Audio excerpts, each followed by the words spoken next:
स्थान पर मुख्य अतिथि परेड के निरीक्षण को जाते हुए बहुत हर्षोल्लास का दिन आज जब हम आज़ादी की अमृत बेला में प्रवेश कर रहे हैं और मना रहे हैं आज़ादी का महोत्सव। सभी की तरफ से अभिवादन। लोहारू का ये ऐतिहासिक ग्राउंड और ऐतिहासिक नगर आपका को नमन करने का आज का दिन, उन सभी पुरोधाओं को नमन करने का जिन्होंने अपने देश की आज़ादी महोत्सव जो आज हम आज़ादी के 75 साल पूरे कर चुके हैं, यहाँ उपस्थित हमारे जिला लेवल के सभी अधिकारीगण, हमारे जिले के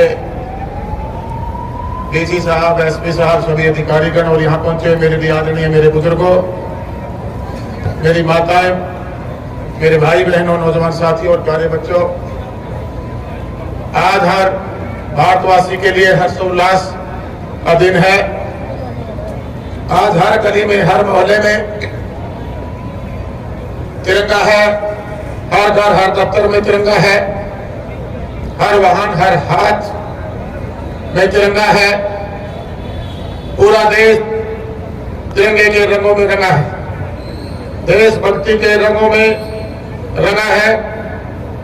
रंगा भी क्यों न हो, आज हमने संतत राष्ट्र के रूप में अपने सभी प्रदेशवासियों को बहुत बहुत बधाई देता हूं। मैं इस पावन अवसर पर स्वतंत्रता की बलि वेदी पर अपने प्राणों की आहुति देने वाले सभी ज्ञात अज्ञात शहीदों को भावभीनी श्रद्धांजलि देता हूं। आज ही उन वीर सैनिकों को भी सलाम करता हूं जिन्होंने आजादी के बाद देश की एकता व अखंडता की खातिर अपने प्राणों को देश पर न्यौछावर कर दिया। भाइयों बहनों, सन 1857 की क्रांति सबसे पहले अम्बाला छावनी से शुरू हुई। यहां से उठी चिंगारी ने न केवल प्रथम स्वतंत्रता संग्राम का रूप धारण कर ईस्ट इंडिया कंपनी को शासन का अंत किया, बल्कि आगे चलकर ऐसा जन आंदोलन खड़ा कर दिया जिसके बलबूते पर हम सन 1947 में अंग्रेजी हुकूमत को उखाड़ फेंकने में सफल रहे। सन 1857 की क्रांति के दौरान प्रदेश का हर व्यक्ति क्रांति का केंद्र बन गया। भिवानी का रोहनाथ गांव, हांसी का लाल सड़क, झज्जर की लाल दिग्गी, महम का आजाद चौक और नसीमपुर व तावड़ी की लड़ाई अंग्रेजी हुकूमत के जुल्म सितम के खिलाफ हरियाणा वासियों के संघर्ष और बलिदान के साक्षी हैं। मेरे प्रदेशवासियों, जो कौम अपने सैनिकों, अपने सेनानियों, अपने शहीदों को याद नहीं रखती, उनका अस्तित्व मिट जाया करता है। इसी उद्देश्य से सन 1957 की क्रांति के शहीदों की स्मृतियों को सहेजने के लिए अम्बाला छावनी में शहीदी स्मारक का निर्माण किया जा रहा है। इसका कार्य लगभग पूरा होने वाला है। हरियाणा की माटी के लाल राव तुलाराम जी ने जिला महेंद्रगढ़ के नसीबपुर में अंग्रेजों का डटकर मुकाबला किया था। उनकी याद में वहां जल्द ही एक स्मारक बनाया जाएगा। इसी तरह रोहनास गांव के शहीदों की याद को ताजा रखने के लिए साथ साथ इसे आदर्श गांव बनाने के उद्देश्य से हमने रोहनास फ्रीडम ट्रस्ट की स्थापना की है। भाइयों बहनों, बड़े गर्व की बात है कि प्रधानमंत्री श्री नरेंद्र मोदी के आह्वान पर आज पूरा देश आजादी का अमृत महोत्सव मना रहा है। इसी कड़ी में नवम पातशाह श्री गुरु तेग बहादुर जी के 400वें प्रकाश पर्व पर पानीपत में राज्य स्तरीय समारोह आयोजित किया गया। प्रधानमंत्री श्री नरेंद्र मोदी जी ने दसम पातशाह श्री गुरु गोविंद सिंह जी के साहबजादे जोरावर सिंह और फतेह सिंह के शहीदी दिवस 26 जनवरी को हर वर्ष वीर बाल दिवस के रूप में मनाने का निर्णय लिया। अमर स्वतंत्रता सेनानी नेताजी सुभाष चंद्र बोस की जयंती को पराक्रम दिवस के रूप में मनाने की पहल भी की। साथियों, प्यारे प्रदेशवासियों, गौरव का विषय है कि प्रधानमंत्री श्री नरेंद्र मोदी जी ने 13 से 15 अगस्त तक का देश भर में हर घर तिरंगा की अनूठी मुहिम चलाई है। हरियाणा वासियों ने भी इसी जोश और जज्बे के साथ अपने 60 लाख घरों पर राष्ट्रीय ध्वज फहराया है। जिस जोश व जज्बे के साथ हम अपने जवानों को सरहद पर भेजते आए हैं, हरियाणा प्रदेश में आजादी का अमृत महोत्सव मनाने के लिए अब तक 10,000 से अधिक कार्यक्रम आयोजित किए जा चुके हैं और हम यहाँ महोत्सव मनाने में देश में पहले स्थान पर हमारा हरियाणा प्रदेश है। साथियों, हरियाणा के मामले में बिल्कुल ये कहावत सिद्ध होती है, जय जवान जय किसान का नारा स्टिक बैठता है। हमारे किसान ने अपने पसीने से देश के अन्न भंडार भरने का काम किया है, तो हमारे जवान सेना में भर्ती होकर देश के लिए मर मिटने में अपनी शान समझते हैं। पहले या दूसरे विश्व युद्ध की बात हो, 1965 या 1971 का भारत पाक युद्ध हो, 1962 में चीन के साथ हुआ रेजगदा युद्ध की दास्तां हो, या फिर कारगिल के ऑपरेशन विजय की विषय, हरियाणा के जवानों ने सदैव अपने खून से इतिहास लिखा है। आज भी हमारी सेना में हर 10वां जवान हरियाणवी है। भाइयों बहनों, हम अपने शहीदों के बलिदानों का कर्ज तो नहीं चुका सकते, लेकिन उनके परिवारजनों की देखभाल करके उनके प्रति अपनी कृतज्ञता अवश्य जता सकते हैं। भूतपूर्व सैनिक व अर्धसैनिक बलों के कल्याण के लिए प्रदेश में सैनिक व अर्धसैनिक कल्याण विभाग का गठन सरकार के द्वारा किया गया। युद्ध के दौरान शहीद हुए सैनिक सेना के जवानों व अर्धसैनिक सैनिकों के जवानों को अनुग्रह राशि 20 लाख से बढ़ाकर 50 लाख रुपए की गई है। आईईडी ब्लास्ट के दौरान शहीद होने पर भी अनुग्रह राशि बढ़ाकर 50 लाख रुपए तक की गई है। वर्तमान सरकार के कार्यकाल में अब तक शहीद सैन्य व अर्धसैन्य बलों के 347 आश्रित को अनुकंपा के आधार पर नौकरी दी गई है। प्यारे प्रदेशवासियों, स्वतंत्रता दिवस का यह पावन पर्व अपनी उपलब्धियों का जश्न मनाने के लिए साथ साथ आत्मविश्लेषण करने का दिन भी है। यह दिन हमें यह सोचने का अवसर देता है कि 75 वर्ष के इस कालखंड में हमने क्या इतिहास रचा और क्या हासिल किया। निसंदेह आजादी के बाद राष्ट्र के उल्लेखनीय प्रगति की है। हरित क्रांति में हमें न केवल खाद्यान्न में आत्मनिर्भर बनाया है, बल्कि उस स्थिति में लाकर खड़ा कर दिया है कि आज हम दूसरे देशों में भी निर्यात कर रहे हैं। साथियों, आजादी के समय जिस देश में सुई तक नहीं बनती थी, वह आज अपनी उन्नत प्रौद्योगिकी के बल पर मिसाइलें बना रहा है। इसके में भी आगे बढ़कर चंद्रयान और मंगलयान जैसे मिशन चला रहा है। आज देश में रेल सड़क यातायात का एक मजबूत नेटवर्क मौजूद है। आज कई क्षेत्रों में पूरा विश्व हमारा लोहा मान रहा है। भाइयों बहनों, सुशासन से सेवा का संकल्प के साथ जन सेवा का दायित्व संभालने वाली वर्तमान सरकार ने प्रधानमंत्री श्री नरेंद्र मोदी जी के सबका साथ सबका विकास और हरियाणवी एक के मूल मंत्र पर चलते हुए सबकी तरक्की और उत्थान के लिए काम किया है। महामना पंडित दीनदयाल जी उपाध्याय मानते थे कि तरक्की का लाभ समाज में आखिरी पायदान पर खड़े व्यक्ति तक पहुंचाना चाहिए। यही अदंत है। उनके इसी दर्शन के अनुरूप वर्तमान सरकार ने ई गवर्नेंस के जरिए व्यवस्था परिवर्तन कर सरकारी सेवाओं और योजनाओं का लाभ पंक्ति में खड़े अंतिम व्यक्ति तक पहुंचाने की जो मुहिम शुरू की है, वह परिवार पहचान पत्र तक पहुंच चुकी है। इसके तहत सभी परिवारों के परिवार पहचान पत्र बनाए जा रहे हैं। इस एकमात्र दस्तावेज के सभी योजनाओं और सेवाओं का लाभ अब पात्र व्यक्ति के घर बैठे ही उसे मिलने लगेगा साथियों। परिवार पहचान पत्र के पोर्टल के सभी योजनाओं व सेवाओं के साथ जोड़ा जा रहा है। इस वर्ष अधिकांश सरकारी सेवाएं इस पोर्टल के जरिए ऑनलाइन मिलनी शुरू हो जाएंगी। इस पर जन्म मृत्यु का डाटा भी ऑटो अपडेट होगा। युवाओं की शिक्षा, कौशल व बेरोजगारी का डाटा भी इस पोर्टल पर डाला गया है। पीले राशन कार्ड बनाने का काम भी परिवार पहचान पत्र के माध्यम से किया जा रहा है। शुरुआत में जिला सिरसा व कुरुक्षेत्र में यह योजना पायलट प्रोजेक्ट के आधार पर शुरू की गई है। यदि कोई व्यक्ति वृद्धावस्था पेंशन के लिए निर्धारित आयु की पूरी कर लेते हैं तो अब उसे अपनी पेंशन बनवाने के लिए सरकारी दफ्तरों के चक्कर नहीं काटने पड़ेंगे। परिवार पहचान पत्र के माध्यम से उनकी पेंशन अपने आप शुरू हो जाएगी।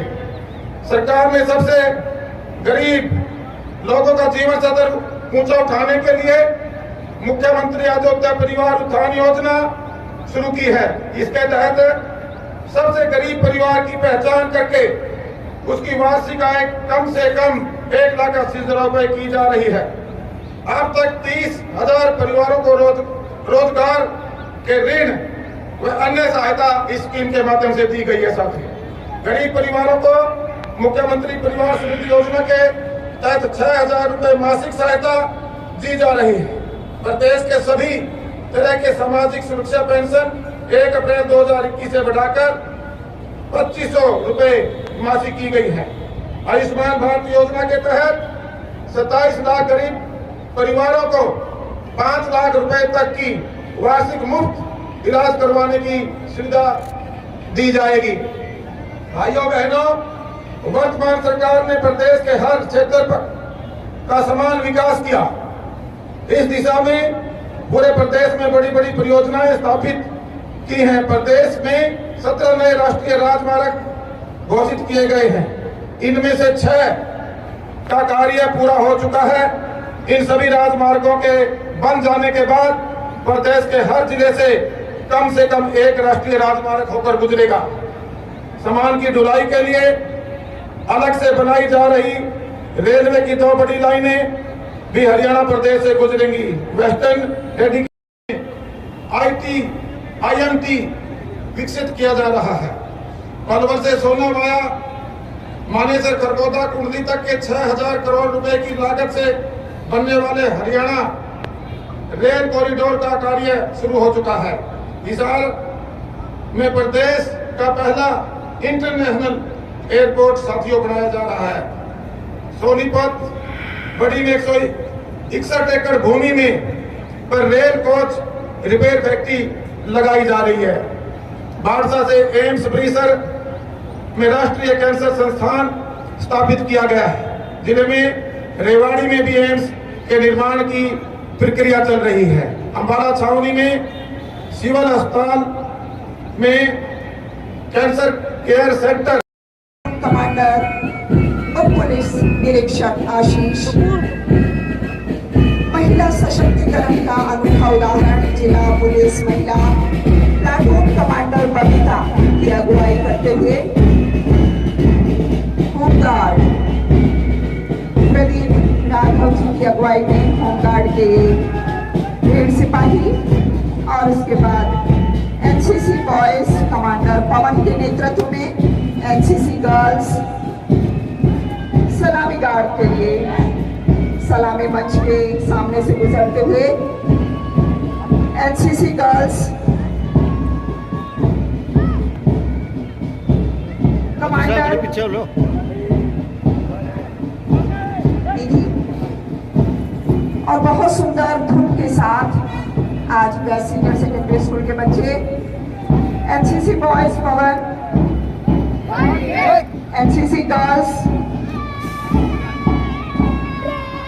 विधि उनकी कमांड करते हुए और the Haryana state Bharat scout and guide Chandrashekhar Azad open group Bhiwani आज यहाँ परेड में parade commander Sagar Singh, under officer district organisation Pawan Kumar के नेतृत्व में बहुत सुंदर सही अंदाज में एनसीसी भारत स्काउट और गाइड के बच्चे मास्टर अश्विनी के नेतृत्व में बैश सीनियर सेकेंडरी स्कूल का ये बैंड कमांडर कीर्ति, सहायक दीपिका और उर्वशी,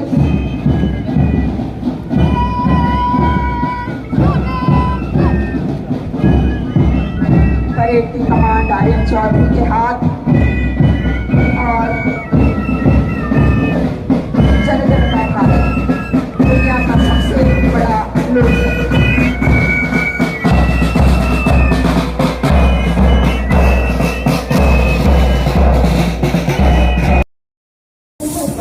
के साथ ये बच्चे जिनके हाथों में बैंड, हरी सफेद और सफेद पट्टियां और रंगारंगी शो, जिसमें विभिन्न विद्यालयों के बच्चों ने भाग लिया है। School government girls senior secondary school public Sitaram hall के बच्चे इस शो में भाग लेते हुए का बहुत सुंदर समागम और बहुत अच्छे से तैयारी कराते हैं। समूचा देश तिरंगे के रंग में रंगा है और दिल्ली के लाल किले की प्राचीर और लाहौर गेट से आज देश के माननीय प्रधानमंत्री श्री नरेंद्र मोदी देश के तिरंगे को लहराया और अपना नाम देश के संदेश देश के नाम दिया। कृषक होते हुए भी स्वतंत्रता आंदोलन में भाग लिया और इतने खूबसूरत राष्ट्रीय ध्वज का डिजाइन किया। हमारे राष्ट्रीय ध्वज ने बहुत परिवर्तन देखे हैं। एक जमाना जब उस पर चरखे का चिन्ह होता था और उसके बाद वेंकई पिंगलिया ने इसे बहुत सुंदर तरीके से सजाया और आज इसके 3 रंग और अशोक चक्र।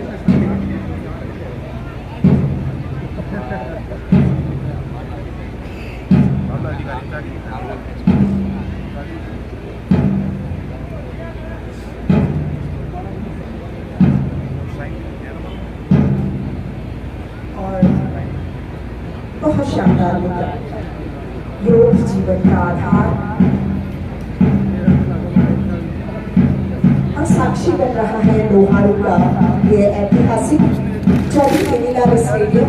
न्यू दिल्ली में अनेक कार्यक्रम यहाँ देखे, परंतु राष्ट्रीय पर्वों का अपना महत्व और आज उसी श्रृंखला में पूरे जिले भर का 15 अगस्त का शानदार समारोह आज लोहारू के एक ऐतिहासिक इस नगर विभिन्न स्कूलों के बच्चे उनके इंचार्ज और उसी बीच अभय सिंह जी, पुत्र श्री दुलेचंद जी और बख्तावर सिंह जी, सन ऑफ श्री भल्ले राम जी हमारे कार्यक्रम में उपस्थित और इस मंच का गौरव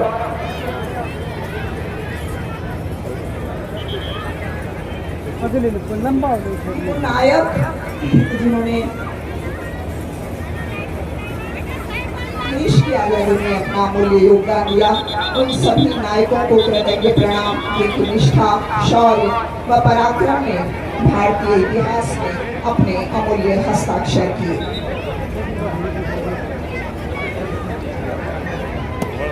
भारत की धवल सांस्कृतिक विरासत जैसी शुभ और ऊंची बर्फीली चोटियों पर दिन रात एक प्रहरी की भांति पहरा देने वाले सभी सैनिकों को प्रणाम। उन वीर सैनिकों की माताओं को प्रणाम और उन स्वतंत्रता सेनानियों के प्रति कृतज्ञता।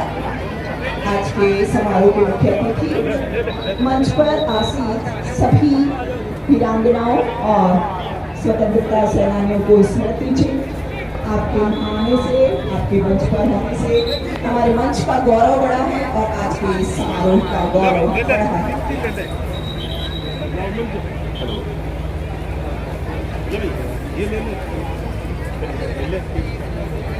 इसके बाद जैसे ही मुख्य अतिथि अपना स्थान ग्रहण करेंगे, बहुत शानदार प्रदर्शन देखेंगे आप लेजियम के बाद डंबल और डंबल के बाद पीटी का और उनका नेतृत्व कर रहे हैं वीरेंद्र सिंह जी भंगस, जो कई सालों से बच्चों को तैयार करते हैं।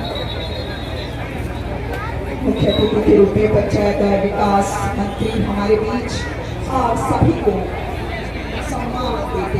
ईश्वर में देश के प्रधानमंत्री ने भी आह्वान किया था, झंडे लगाए गए थे तमाम जगहों पर। क्या कहेंगे इस बार का जो ऐतिहासिक कार्यक्रम था उसके संदर्भ में? देखिए, आप सब जानते हैं इस पूरे साल के जो हमने 75 साल आज़ादी पूरी की है, अमृत महोत्सव के रूप में हमने ये साल मनाया है।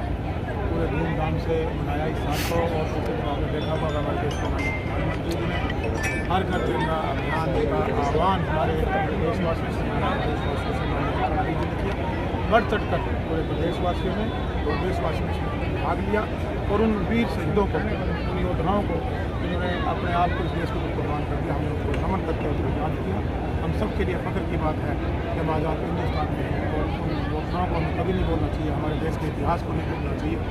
और आने वाली जनरेशन की आज़ादी हमने कितनी कुर्बानी कर दी, इसको याद रखते हुए अपने देश के प्रति, अपने प्रदेश के प्रति और जो हमारे समाज के प्रति भारतीय संविधान में जिस तरह से लक्ष्य तय किए गए थे, आर्थिक, सामाजिक, राजनीतिक आज़ादी, आपको लगता है कि आज़ादी के 75 साल बाद भी वो आज़ादी मिल पाई है? बिल्कुल, पूरा हिंदुस्तान आज़ाद। आज इस लोकतंत्र प्रणाली के अंदर हर आदमी को अपनी बात कहने का हक है और हम अपने अधिकारों को निभाने का हक है। ये हमारे हिंदुस्तान में लोकतंत्र देश में संभव है जो हर आदमी अपनी बात को मजबूती से कह सकता है। पंचायतों को धुरी माना जाता है। आप पंचायत के मंत्री हरियाणा में, पंचायत चुनावों को लेकर लगातार चर्चाएँ रहती हैं, कभी मामला मानी हाईकोर्ट में, तो अभी क्या किस तरह का स्टेटस? देखिए, आपको पता था पहले माननीय मामला विचारा था, लेकिन वहाँ से हमें इलेक्शन करवा से इलेक्शन आई हुई है और सरकार उसके लिए पूरी तरह तैयार है। आने वाले अगले सितंबर माह में संभावना है कि पंचायत चुनाव